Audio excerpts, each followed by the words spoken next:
کہ نجد والوں میں سے ایک شخص حضرت صلی اللہ علیہ وسلم کے پاس آیا، سر پریشان یعنی بال بکھرے ہوئے تھے۔ ہم اس کی آواز کی بنبناہٹ سنتے تھے اور ہم سمجھ نہیں پا رہے تھے کہ وہ کیا کہہ رہا ہے، یہاں تک کہ وہ نزدیک آن پہنچا جب معلوم ہوا کہ وہ اسلام کے بارے میں پوچھ رہا ہے۔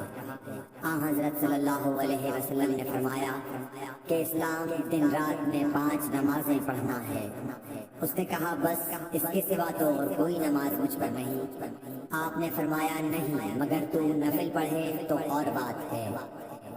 حضرت صلی اللہ علیہ وسلم نے فرمایا اور رمضان کے روزے رکھنا۔ اس نے کہا اور تو کوئی روزہ مجھ پر نہیں ہے۔ آپ نے فرمایا نہیں، مگر تو نفل روزے رکھے تو اور بات ہے۔